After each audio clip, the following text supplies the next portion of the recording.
भौतिक जगत है ये किससे बना है? सकाम कर्मों के द्वारा निर्मित है। तो जो कर्म मीमांसा के फिलोसफर्स हैं वो तो ये मानते हैं कि कर्म जो है वो अनादि है और उसका कोई कारण नहीं है। और कहीं कुछ ऐसे इवन वैष्णव डिवोटीज भी हैं जो कि ऐश्वर्य भाव में वो ये मानते हैं कि हाँ कर्म जो है वो अनादि है और उसका कोई कारण नहीं है। लेकिन श्रील भक्तिविनोद ठाकुर जी इस पे चर्चा करते हैं जैव धर्म के अंदर और बताते हैं कि ऐसा नहीं कि कर्म जो है अनादि है, कर्म का भी एक कारण है। और वो कारण ये है कि जब आत्मा भगवान से बहिर्मुख होती है तो वो कारण बनता है कर्म बंधन की शुरुआत का। तो क्योंकि हमें ये नहीं पता कि ओके हम यहाँ संसार में कैसे आए तो कर्म बंधन में कैसे फंसे, तो इसलिए लोग उसको अनादि मानते हैं। और ऐसा नहीं कि सब कारण नहीं, ऐसा कारण है। उसका कारण ये है कि हमने भगवान की सेवा को त्याग करके जब आत्मा अपने भोग को स्वीकार करती है तो फंसती है। तो इस प्रकार इसीलिए इसको कोट करते हुए श्रील भक्तिविनोद ठाकुर बताते हैं, कृष्ण भूली से जीवा अनादि बहिर्मुखा अतएव माया तारे देह संसार दुखा। Forgetting Krishna, the jiva has been attracted by the external feature from time immemorial. Therefore, Maya, the illusory energy, gives him all kinds of misery in his material existence. तो शुरुआत कैसे हुई? Forgetting Krishna, कृष्ण भूली। तो इसीलिए जो कर्म है वो अनादि नहीं है, उसका आदि है। और उसका आदि है कि जब जीवात्मा ने भगवान को नहीं चुना, जब भगवान को भूली, तब उसके बाद फिर कर्म बंधन शुरू हुआ। लेकिन हाँ, ये चॉइस क्योंकि भौतिक जगत के बाहर हुई है, क्योंकि जो टाइम फैक्टर है, time t is equal to 0 से पहले ये कार्य हुआ, इसलिए उसको अनादि मान लिया जाता है। लेकिन हाँ, कर्म का भी आदि होता है, कर्म की भी शुरुआत होती है और वो तब है जब कृष्ण भूली जीव। और दूसरा प्रभुपाद जी बोल रहे हैं दैट दिस मटेरियल वर्ल्ड ये किससे बना हुआ है? ये सकाम कर्मों द्वारा निर्मित है। भौतिक जगत जो है ये सकाम कर्मों द्वारा निर्मित है। तो इसी संदर्भ में युधिष्ठिर महाराज का बड़ा अच्छा कोट आता है महाभारत के अंदर, जहां युधिष्ठिर महाराज कहते हैं कि जो काल है सभी जीवात्माओं को पका रहा है। और कैसे पका रहा है? कड़छी से पका रहा है। कौन सी कड़छी है ये सीजन्स की कड़छी है। कभी समर्स, कभी विंटर्स, कभी दिन, कभी रात, इस कड़छी से पका रहा है। अच्छा, कौन से तेल में पका रहा है? ये एल्योरमेंट्स और इल्यूजन के तेल में पका रहा है। और इस तरह से जीवात्माएं जो है, कभी हम लोग ऐसे पकते हैं, कभी वैसे पकते हैं। हमको लगता है ये पका रहा है, वो पका रहा है, पर असल में हम सब के सब पक रहे हैं, हम सब के सब पका हुए हैं। वो इसीलिए क्योंकि जो काल है हम सबको संसार में एल्योरमेंट्स यानी कि आकर्षण और भ्रम, इन दोनों में पकाता है हमको। तो कभी समर्स में, कभी विंटर्स में हम लोग पकते हैं। तो फ्रूटिव एक्टिविटीज, इसको ये फ्रूटिव जो वर्ड है ये प्रभुपाद जी ने दिया। We are very grateful to Prabhupada ji ऐसे कई यूनिक शब्द दिए। अगर आप कभी टाइप करें ना फ्रूटिव अगर कंप्यूटर में, तो लाल आ जाता है उसके नीचे, क्योंकि फ्रूटिव शब्द डिक्शनरी में है ही नहीं। ये शब्द जो है हमें श्रील प्रभुपाद जी ने दिया है, फ्रूटिव एक्टिविटीज। फ्रूटिव एक्टिविटी का मतलब क्या होता है कि ऐसे कार्य जो कि अपनी इच्छा पूर्ति के लिए किए जाते हैं और उसके बाद फल की भी उम्मीद की जाती है, उसको बोलते हैं फ्रूटिव एक्टिविटी। जैसे कई लोग कई एफएम चैनल सुनते हैं, रेड एफएम, रेडियो मिर्ची एफएम। वो सब लोग एफएम ना सुनते हो, लेकिन सब लोग एक एफएम चैनल तो सब सुनते हैं और उसका नाम है WIIFM। WIIFM का मतलब what's in it for me. मेरे को क्या फायदा होगा इससे? अगर हम आपके मंदिर में दान देंगे तो इससे हमको क्या मिलेगा? देखिए, हम यहाँ पर पंखे तो लगवा देंगे, लेकिन उस पर लिख देगा कि निर्मला देवी की स्मृति में उनके बेटे राणा प्रताप सिंह ने पंखे यहाँ पर लगवाए थे, ये लगवा दीजिए उनके ऊपर। हम दान करेंगे, लेकिन उसके पीछे भी जो है हेतु होना बड़ा जरूरी है। जो भी करते हैं उसके पीछे हेतु होता है। तो उसको बोलते हैं what's in it for me, कि मेरा इसमें फायदा क्या होगा।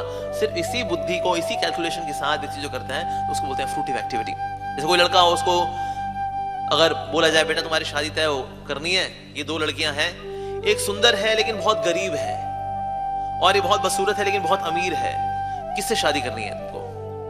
तो फ्रूटिव एक्टिविटी में जिसका मन लगा वो कहेगा कि मैं अमीर लड़की से करता हूं शादी, जो कि बड़ी बदसूरत है, और इससे शादी करने के बाद इसको मैं टपका दूंगा, इसको निकाल दूंगा, उसके बाद फिर मैं अमीर लड़की शादी कर लूंगा। फ्रूटिव एक्टिविटी वाला यही सोचता है मेरा फायदा किसमें होगा। राधा पार सतीदाता विशाखा देवी की जय, श्री श्री सीताराम लक्ष्मण हनुमान जी की जय, श्री श्री गौर निताय की जय। फायदा फायदा फायदा फायदा फायदा, बस। जैसे एक मारवाड़ी लड़का था, वो डूब रहा था, तो बचाओ बचाओ बचाओ, तो उसके दोस्त भी थे नाव में थे, कहते हैं अरे यार अपना हाथ दे, चल अपना हाथ दे, अपना हाथ दे, अरे अपना हाथ दे, अपना हाथ दे, अपना हाथ दे, अरे अपना हाथ दे ना यार। तो दूसरा एक और दोस्त का नाव में बैठा था, कहता उसको ये मत बोल अपना हाथ दे, बोल मेरा हाथ ले। तो उसने कहा अच्छा मेरा हाथ ले, तो उसे पकड़ ले, फिर बाहर आ गया। मर जाएंगे लेकिन देंगे नहीं, मर जाएंगे देंगे नहीं भाई। इसको बोलते हैं फ्रूटी मेंटालिटी। देंगे नहीं साहब, बिल्कुल नहीं देंगे। जैसे जो डिवोटीज फंड रेजिंग करते हैं ना, वेरी टफ सेवा, इसे दिलाना, अरे कितना कल्टीवेट करना पड़ता है उसको, कितने बहुत सेवा करनी पड़ती है, तब जाके कोई व्यक्ति चलो आप कहते हो बताइए क्या सेवा करें। थैंक गॉड एक युग के बाद इसको इसने पूछा तो सही कि हम क्या सेवा कर सकते हैं। सो देना जो है बड़ा कठिन कार्य है कलयुग के अंदर। तो इस ये जगत जो है क्या बता रहे श्री प्रभुपाद कि सब कुछ कार्य जो है यहाँ पर सकाम भावना से होते हैं, सकाम कर्मों के द्वारा। इवन लोग जब भगवान का नाम भी लेना चाहते कहते हैं अच्छा ये हरे कृष्ण करेंगे इससे फायदा क्या होगा, इससे फायदा क्या होगा। जैसे मेरी बीवी खड़ूस है वो ठीक हो जाएगी इससे, मेरे बच्चे मेरा कहना नहीं मानते वो ठीक हो जाएंगे, मेरा पति सन की है वो ठीक हो जाएगा इससे, फायदा फायदा फायदा फायदा। तो फ्रूटी मेंटालिटी के साथ जो जपा भी करते हैं तो रेस्टलेसनेस होती है। हरे कृष्ण कृष्ण कृष्ण हरे हरे, हरे राम राम राम हरे हरे, कृष्ण कृष्ण राम राम राम हरे हरे, कृष्ण कृष्ण कृष्ण राम राम हरे हरे। कुछ हो नहीं रहा है, कुछ होना चाहिए, हो नहीं रहा है, बहुत टाइम हो गया, हो नहीं रहा है, कुछ होना चाहिए। कुछ क्या चाहते हैं, क्या हो, गुदगुदी हो, क्या चाहते हैं, क्या चाहते हैं आप, मतलब हरे कृष्ण महामंत्र हमारी क्या एक्सपेक्टेशन है। फ्रूटी मेंटालिटी, गुरु चुनते हैं उसके पीछे फ्रूटी मेंटालिटी लगा देते हैं।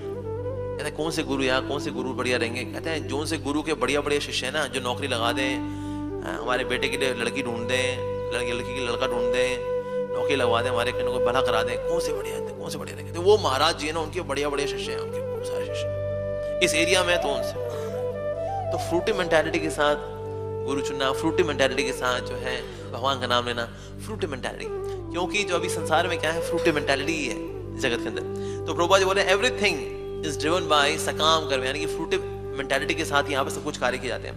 और प्रभुपाद जी बोल रहे हैं क्या, everyone is fully engaged in decorating the world with highways, motor cars, electricity, skyscrapers, industries, business houses etc. सब इस तरह से संसार को हम सजाते हैं। प्रभुपाद जी थे एक बार भक्तों के साथ जा रहे थे, तो वहां पर एक बड़ी ऊंची बिल्डिंग थी, सॉरी वहां पर एक वो था, एक अम्यूजमेंट पार्क था जहां बच्चे जो झूला झूल रहे थे। प्रभुपाद जी ने कहा ये क्या है, तो वक्त ने कहा Shri Prabhupada it is amusement park for children. Prabhupada ji और थोड़ा आगे बढ़े तो एक और बड़ी स्काई स्क्रैपर बड़ी बिल्डिंग आई ऊंची सी। प्रभुपाद ने कहा वो क्या है, तो वक्त ने कहा प्रभुपाद दिस इज ये तो, प्रभुपाद ने कहा that is amusement park for adults. तो सब के सब क्या है, बेसिकली अम्यूजमेंट पार्क ही है, लेकिन इनके अंदर क्या है, दुख, दुख से इतना संघर्ष है, माय गॉड। मेरे साथ ऐसा हुआ था, गांव, मैं गुड़गांव जा रहा था, हमारा लेक्चर था, तो मेरे साथ एक गांव का भक्त था, वो भी साथ में था, मेरे भोले वाले होते हैं गांव के भक्तों। तो जब हम शंकर चौक से गुजरते हैं फ्लाईओवर से, तो ना यहाँ बड़ी बड़ी ऊंची स्काईस्क्रैपर बिल्डिंग है शंकर चौक पे, जिसमें ग्लासी विंडोज हैं, 5th floor 6th floor 10th floor, उसमें लोग ऐसे जेब में डाल के खड़े होते हैं ऐसे करके। तो ये भक्त ने बोला, कहते प्रभु जी ये लोग बड़े खुश होंगे ना, लोग तो आनंद में रहते होंगे। मैं कहा जो शीशे की जो दीवार है ना, उसकी उस तरफ नर्क बसता है। कहते नहीं नहीं ऐसा आप कैसे कर सकते हो प्रभु जी, तो इतना अच्छा लग रहा है, तो ऊपर खड़े हुए ऐसे जेब में हाथ डाल के खड़े हुए हैं ये लोग, तो कहते वही वो सांस लेने के लिए आए हैं बाहर, हम तो उसी जगत से आ रहे हैं, वही बता रहा हूँ, नर्क बसता है वहां पर। तो इस स्काई स्क्रैपर बिल्डिंग में अंदर लोग करते हैं क्या है बेचारे, पॉलिटिक्स, टांग खींचना, दुखी रहना, गोलियां खाना, दारू पीना, यही करते हैं बेचारे। तो इसीलिए ये जो है, ये सारे जो साजो सज्जा है इस संसार की, स्पेशली शहरों की, एकदम नकली माल, एकदम नकली माल। लेकिन भौतिक जगत क्या है, यहाँ खुशियों की एडवर्टाइजमेंट बहुत अच्छी है, बहुत बड़ी एडवर्टाइजमेंट है यहाँ पर। मतलब पूरा ये जो जगत है ना, ये विज्ञापन क्षेत्र है वास्तव में। अंदर माल एकदम खोखला, लेकिन ऊपर से एडवर्टाइजमेंट बहुत अच्छी होती है। मेरी सिस्टर ने एक बार स्ट्रॉबेरी केक बनाया था, जब वो होम साइंस करी तो स्ट्रॉबेरी केक उसने बनाया, और जो बनाती थी ना एक्सपेरिमेंट मेरे पे करती थी वो। एक बार उसने स्ट्रॉबेरी केक बनाया, उसके ऊपर स्ट्रॉबेरी क्रीम थी, उसके ऊपर छोटे छोटे स्ट्रॉबेरी के टुकड़े भी डाले। कहते भाई खा, मैं कहा मैं मरूंगा तो नहीं, कहते नहीं वो नहीं होगा, बाकी से कुछ भी हो सकता है, this is also very dangerous. तो मैंने उसका एक कोना खाया, बड़ा अजीब लगा। दूसरा कोना खाया, फिर अजीब लगा। चौथा कोना, तीसरा कोना खाया, चौथा कोना खाया, सब खाने के बाद तो मैंने सिस्टर को मैंने थोड़ा फीडबैक दिया। मैंने कहा देख बहन, तूने ना भूरा खंड डालने के बजाय इसमें नमक डाल दिया, ये केक नमकीन है। नमकीन केक था वो, लेकिन दिखने में इतना अच्छा था, तो वाकई मुंह में पानी आ रहा था। बहुत बढ़िया केक बनाया था उसने। तो उस तरह से जो जगत का केक है ये भी दिखने में बहुत अच्छा है। ऊंची ऊंची बिल्डिंग है, साफ साफ सड़कें हैं, लोग ब्रांडेड कपड़े पहन के निकलते हैं, है ना, उल्टी सीधी अंग्रेजी बोलते हैं, बाल ब्लीच कराते हैं, हेलो हाउ आर यू। तो विज्ञापन बहुत अच्छा है, बहुत अच्छा है, लेकिन अंदर एकदम खोखला माल। तो इस तरह जो है भौतिक जिंदगी का जो है संसार में जो केक है, इसका हम 20s वाला केक खाते खाते ये थोड़ा नमकीन निकला, हो सकता 30s वो बढ़िया निकलेगा। 30s में भी संघर्ष, 40s में भी संघर्ष, फिर 50s में भी संघर्ष। तो 50 साल की उम्र तक पहुंचते पहुंचते फिर व्यक्ति सोचता है अरे यार तो जिंदगी का केक तो नमकीन निकला, कहता मीठा केक कहां मिलेगा, कहता मंदिर चलते हैं, मंदिर में केक अच्छा करेगा। फिर बुढ़े लोग इस टाइम देखते हैं अक्सर मंदिर में ज्यादा आते हैं, क्योंकि उन्होंने क्या है, चारों खाने खा लिए इस केक के। वो केक तो नमकीन है, कहता है वो भगवान जी का, ठाकुर जी आगे तेरे दरबार में हम आ गए हैं, केक खा के आए हैं, नमकीन केक था, आपका केक तो मीठा होता है ना। इसलिए बुढ़े लोग अक्सर ज्यादा आते हैं प्रवचन के अंदर, जवान लोग कम आते हैं। अरे ये जवानी है दीवानी है, थोड़ी प्रवचन वगैरह सुनने के लिए। बुढ़ापे में लोग इसलिए आते हैं क्योंकि केक के चारों कोने खाने के बाद 20s 30s 40s 50s हो गया, अब तो बूढ़े हो गए। नमकीन केक, दांत भी गिर लिया। अब कहता है मुलायम केक मीठा केक कहाँ मिलता है, कहता है वो हरे कृष्णा में जा बेटा, वहां केक मिलेगा। कहता है प्रभु आगे तेरे दरबार में। That's it। तो इसीलिए जगत में क्या है, खुशियों की एडवर्टाइजमेंट तो बहुत अच्छी है, लेकिन हाँ खुशियां। मैं एक बार फ्लाई कर रहा था वर्जिन अटलांटिक में, तो एक बड़ी अच्छी सुंदर एयर होस्टेस आई और बड़े मुस्कुरा के बोली, sir would like to have veg और नॉन वेज सर। बहुत खुश थी वो, बहुत खुश थी वो, बड़ी मुस्कान थी, एकदम ऐसी उसकी मुस्कान थी उसकी। मैं कहा no no I have my stuff thank you. उसका फिर मैं गीता पढ़ने लग गया, उसके लिए भी चाहिए अपना चलिए। उस समय बाद जो है मेरे को थोड़ा इजी होने के लिए जाना पड़ा, तो सेम एयर होस्टेस जो है अपनी सहेली के साथ बैठी, Why me again? Why me? मैंने किसी का क्या बिगाड़ा था? Why me? Why me? मुझे लगा बेचारी के साथ कुछ हो गया, बेचारी के साथ कोई छोड़ के चला गया उसको। ओहो हो, सो कितनी बुरी बात है। तो फिर मैं वापस चला गया, मैं अपनी सीट पे बैठा, फिर से सेम एयर होस्टेस अगली सीट पे, same air hostess, sir will like to have veg and honest sir. मुस्कान, कोलगेट स्माइल, अंदर खुशियों से भरी हुई है ये। ऐसी है खुशियां। अगर आपको कभी नकली खुशी देखनी है ना, ये जो कभी बारात निकल रही होती है ना, इसमें ना लोगों को नाचते हुए देखिए आप कभी दूर से ना, इनको थोड़ा सा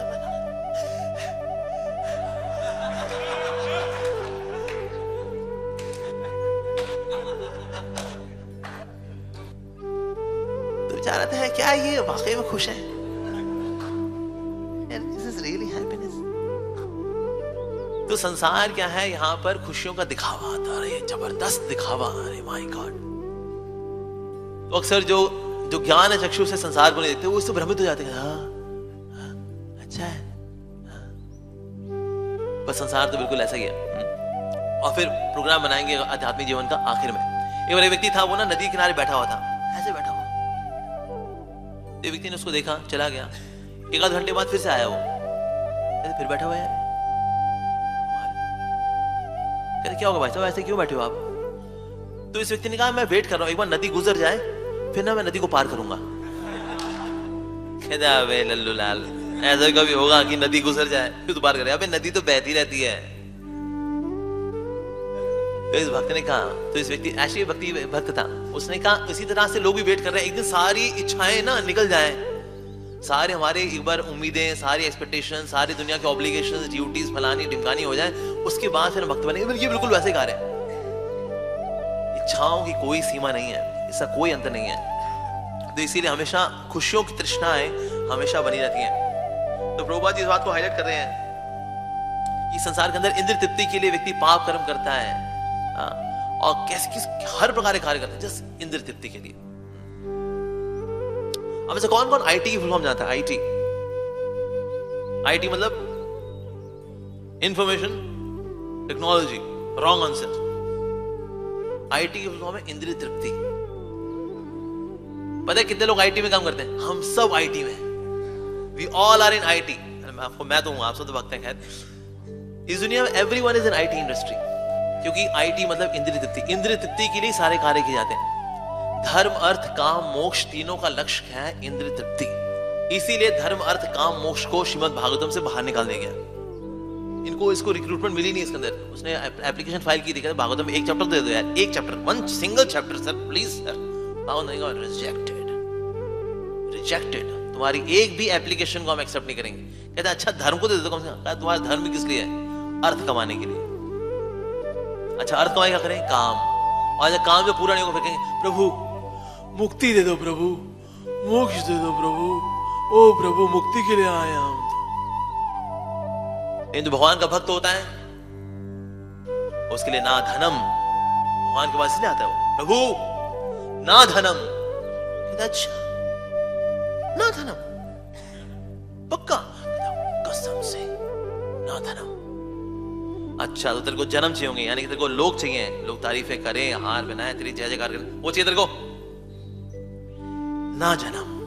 अच्छा ना धनम ना जन्म। Oh sorry sorry sorry. सुंदरिम, ये तो सभी को चाहिए भाई। सुंदरिम ना सुंदरिम। अच्छा ना धनम ना जन्म ना सुंदरिम। अच्छा अच्छा समझ में आया। मोक्ष चाहिए, मोक्ष चाहिए। हाँ मोक्ष चाहिए, दे दूं मोक्ष, मोक्ष चाहिए। मोक्ष कौन सा मोक्ष चाहिए? मम जन्मनि जन्मनीश्वरे भवतात् भक्तिर् अहेतुकी त्वयि।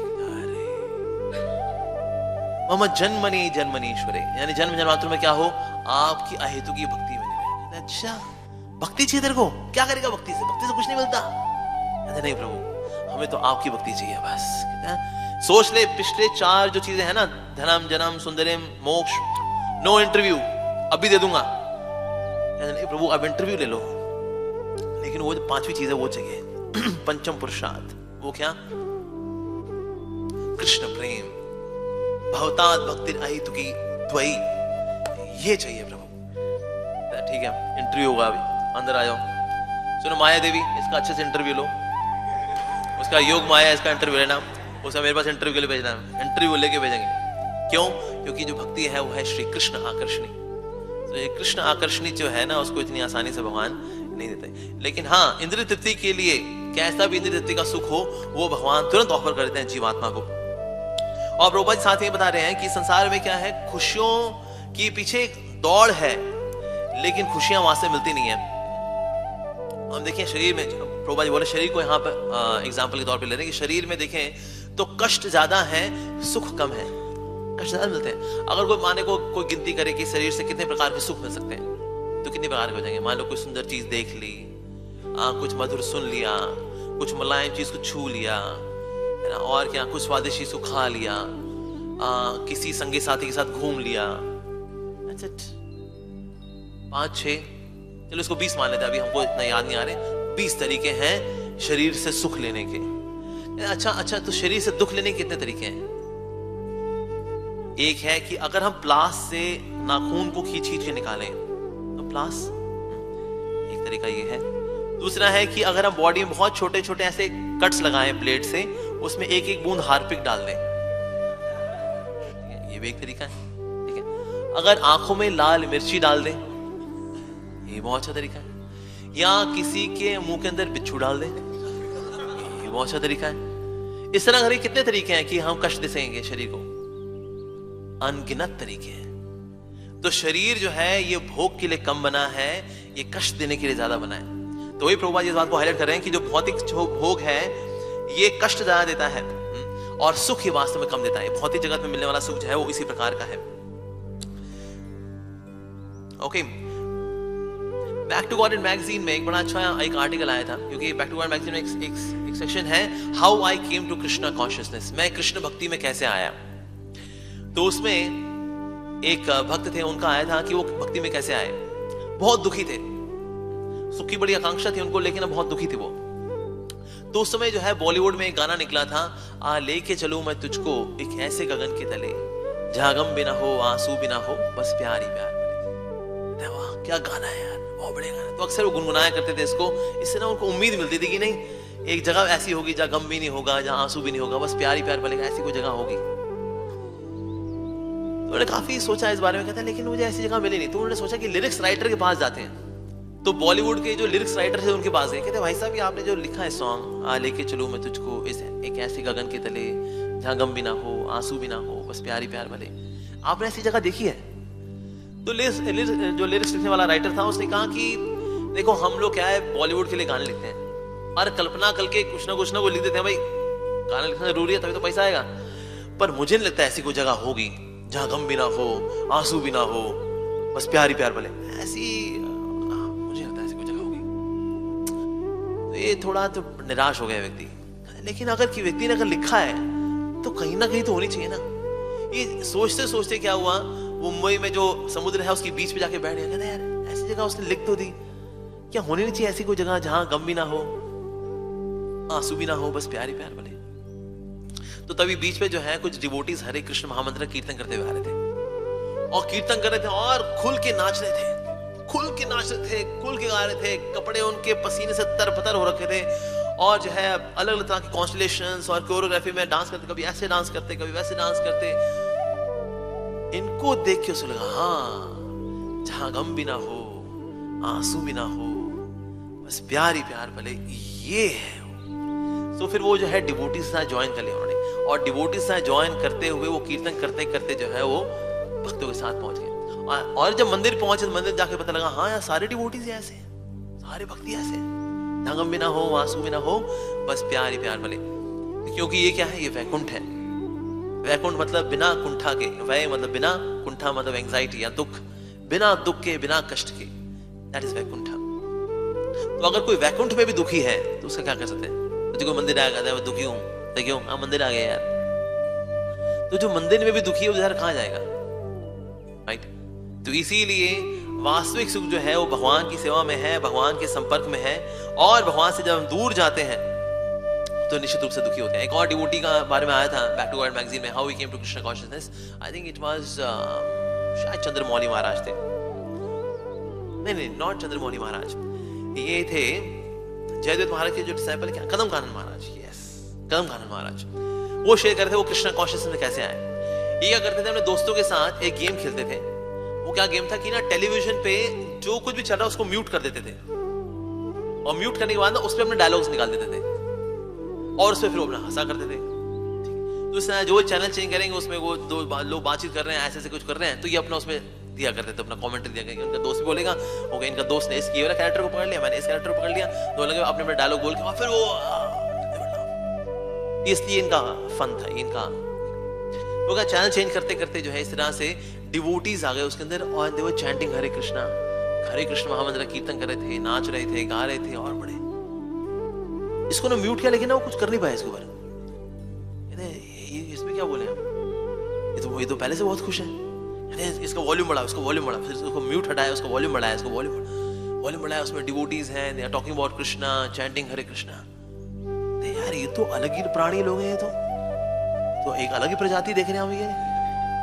तो नीचे जो है उसके इसमें टीवी पे एड्रेस आ रहा था कि टेंपल का कौन सा एड्रेस है। तो फिर वहां पे जाके उन्होंने टेंपल फिर गए और वहां पर उन्होंने ज्वाइन किया इस तरह से। सो दैट मींस जो वास्तविक खुशी है वो भगवान के भक्तों के साथ ही है। इनफैक्ट अमेरिका में भी जो भक्त जाते हैं उनका अनुभव यही रहता है। अमेरिका में लोगों की जाने की बड़ी लालसा होती है, अमेरिका जाएंगे ना बहुत खुशी मिलेगी, वहां पे बहुत आनंद है वहां पर। ना ना ना ना ना, अमेरिका में सिर्फ एक ही खुशी है, वो है भक्तों का संग। जहां भक्त है वहां जूस है, जहां भक्त नहीं है वो जूसलेस है। तो इसीलिए वास्तविक खुशी जो है वो भक्तों के साथ ही है। इसलिए हम देखते हैं भक्तों पहनते हैं ज्यादा सेम कपड़े, रोज रोज पहन लेते हैं। येलो पहनते, कल क्या पहना था, येलो। कल क्या पहनेगा तू, येलो। परसों येलो, एक हफ्ते बाद येलो, 6 महीने बाद येलो, 1 साल बाद येलो। ब्यूटीफुल फेलो, येलो ही पहनते तुम। सफेद पहना, सफेद सफेद सफेद सफेद। गेरुआ पहना, गेरुआ गेरुआ गेरुआ। कहते आप लोग बोर नहीं होते? यूनाइटेड कलर्स और बेनेटन पहनिए, अलग अलग ब्रांड में, कलरफुल लाइफ। तुम्हारे कलर ऐसे हैं भाई, हमारे कलर अंदर है। तो भौतिक जीवन जो है वो बाहर से बहुत कलरफुल है लेकिन अंदर से मोनोटोनस है, सेम है। लेकिन जो आध्यात्मिक जीवन है बाहर से एक जैसे दिखता है। रोज सुबह 4:30 बजे आना, संसार दावन लगाना, तुलसी पूजा करना, हरे कृष्ण के लिए बैठना, बैठते बैठते थोड़ा सोना, फिर उठना, फिर जपा करना, गुरु पूजा, भागवत, कहते हैं अरे रूटीन लाइफ है नहीं तो यार। लेकिन किसी भक्त को बोला छोड़ यार, सेम लाइफ रोज, अरे कभी तो चैन की नींद लो यार। 4:30 बजे इतने सुहाने सपने आने शुरू होते हो, तुम जग जाते हो। किसी भक्त से बोलो छोड़ दे, छोड़ दे, नौकरी दूंगा मैं, आजा नेहरू प्लेस में, आजा नौकरी दूंगा। Thank you sir, thank you very much. ये डिवोटी था, वो बुक डिस्ट्रीब्यूशन कर रहा था और इतने उत्साह से बुक डिस्ट्रीब्यूशन कर रहा था कि एक कंपनी का ना सीईओ था, उसने देखा, उसने कहा क्या बंदा है यार, क्या मार्केटिंग करता है। तो बुला लिया, इधर आओ, क्या क्या दे रहे हो? कहते ये मेरी कुछ बुक्स हैं। क्या चलो ठीक है दे दो, बुक्स दे दो, चलो। यार तुम यार बहुत बढ़िया करते हो मार्केटिंग, मान गए उस्ताद। ये मेरा कार्ड है, मेरा कार्ड रखो, मेरी कंपनी में आना, मुझसे मिलना। अरे ओके जी। वक्त था उसके बाद पहुंच गया। क्या तो देखो यार तुम मार्केटिंग इतनी अच्छी करते हो, तुम क्या सड़कों पे तुम काम कर रहे हो यार, तुम मेरी कंपनी ज्वाइन करो ना, इतने बढ़िया मार्केटिंग स्किल्स दिए तुमको, है ना, ऊपर वाले तो आजा मेरे साथ, आजा और क्या, ज्वाइन कर ले मेरे साथ। कहते एक शर्त पे हम बातचीत आगे बढ़ाएंगे, पहले बताइए मेरा भागवतम का सेट लेंगे आप? कहता चल लिया यार, लिया ये ले, ठीक है। आपको चैतन्य चरितामृत का सेट लेंगे? कहता चल यार वो भी ला, चल। कहता अब तो ज्वाइन कर लेगा तू? कहता नहीं, I am very happy distributing Srila Prabhupada books, मैंने डिस्ट्रीब्यूट कर दी भागवतम, चैतन्य चरितामृत। कहते अबे यहां पर भी आकर तूने वही किया, तूने बहुत चालू। तो जो भगवान के भक्त हैं ये मार्केटिंग करते हैं। सबसे बड़ी मार्केटिंग क्या है? एक अच्छा भक्त जो कि बहुत खुश है भक्ति करते हुए, वो चलता फिरता प्रचारक है वो। और दूसरी तरफ एक उदास भक्त अगर प्रवचन भी दे और वो खुशियों के प्रवचन दे, भक्ति करिए आप, खुशियां आ जाती है जीवन में। सर आपकी जिंदगी में आए, क्या बोल रहे हो तुम? हम भी खुश हैं, ऐसा कुछ नहीं है। आप भगवद गीता लीजिए, आप पढ़ेंगे, आपके जीवन में इतनी खुशियां आ जाएंगी, इतनी खुशियां आ जाएंगी ना, और इतनी खुशियां आ जाएंगी, मतलब आके सब खुशियां निकल जाएंगी आपके। वाह जी वाह। पर एक खुश डिवोटी वॉकिंग प्रीचर। जयनंद प्रभु जो थे, जयनंद प्रभु को सब प्रेम करते थे। इवन पियक्कड़ लोग, दारू पीने वाले लोग, बदमाश लोग, सब पसंद करते थे। I don't like Hare Krishnas. Only one man is good in Hare Krishna, Jayananda. ये दारू पीने वाले लोग किसको पसंद करते हैं? जयनंद was very cheerful, बहुत ही उत्साही रहते थे। उनके उत्साह जो था बड़ा कंटेजियस है, जो उनके संपर्क में आता था। So that means डिवोटी जो है वो असली आनंद का अनुभव करते हैं। हालांकि भौतिकवादी बोले, कहते ये भक्त पागल होते हैं लोग यार, अपना सर्वर मुंडा मुंडू के करते रहने, पागल है लोग। अच्छा भक्त से पूछो पागल होने, कहते ये भौतिकवादी पागल है। भौतिकवादी पूछे ये भक्त लोग पागल है, ये बोले पागल है। तो जो मटेरियलिस्ट है बोलते हैं स्पिरिचुअलिस्ट पागल, स्पिरिचुअलिस्ट बोलते मटेरियलिस्ट पागल है। दोनों एक दूसरे को पागल बोलते हैं। तो लेकिन हमें किसका कहना मानना चाहिए? हमें भक्त का कहना मानना चाहिए। इसमें कोई भेदभाव वाली बात नहीं है कि भाई हम भक्त हैं, हम भक्त का कहना मानेंगे, ऐसा नहीं है। लॉजिकली स्पीकिंग हमें भक्त का कहना मानना चाहिए। क्यों? क्योंकि भक्त ने क्या किया, दोनों ही घाट का पानी पिया। उसने इस घाट का पानी भी किया और इस घाट का पानी पिया। कहता है यार ये भक्ति का जो पानी है ना, ये बहुत मीठा है, ये भौतिक जीवन का जो पानी है ये नमकीन है। तो इसीलिए हम आध्यात्मिक जीवन को, भक्ति के जीवन को अपनाएंगे। दूसरी तरफ जो व्यक्ति भौतिकवादी है, उसने सिर्फ एक ही घाट का पानी पिया है, भौतिक जीवन का, इसलिए उसकी ओपिनियन की वैल्यू नहीं है। लेकिन जो भक्त है उसके कहने की वैल्यू इसलिए क्योंकि उसने दोनों जीवन जिए। उसने भौतिक जीवन भी जिया है, एक समय था जब भक्त था, वो भक्त नहीं था, तो इसीलिए जो भक्त है उसे कहने की वैल्यू है। तो भक्त जब कहते हैं ना मटेरियलिस्ट क्रेजी। बिल्कुल सही कहता है। भौतिकवादी लोग असल में बेवकूफ हैं, बेवकूफ हैं। और भक्ति में आकर के भगवान को तो कोई फायदा पहुंचाते नहीं हम। भक्ति में आकर के व्यक्ति का खुद का ही लाभ होता है। तो जो लोग अपना लाभ नहीं करना चाहते, गधे की तरह, सुअर की तरह लगे हुए हैं, दिन रात धूम धड़ाके के साथ लगे हुए हैं, और मिलता क्या आखिर में? सुबह सुबह उठ के क्या खाता है सीईओ? कहता है आई हैव ब्रेड टोस्ट। अच्छा, ब्रेड टोस्ट, और कहते हैं आधा प्याला चाय। Very good. आप बेटा हरे कृष्णा डिवोटी आवाज है, आप क्या खाते हैं? कहता है फिर दाल, चावल, रोटी, सब्जी, सलाद, मीठा और 2-4 आइटम और है, भूल गया अभी क्या क्या था। तो कितना कमाता है? कुछ नहीं। अच्छा, और सीईओ क्या, भाई साहब क्या कहते हैं? Well I have got bread toast and चाय। अबे वो तो गरीब आदमी पी लेता है, वो तो सड़क के किनारे बैठा है। सीईओ साहब अभी भी कहते हैं हाँ सेम है। तो इसलिए जो है कार्मिक जीवन जो भगवान की भक्ति से विहीन है वो कष्टों से भरा हुआ है।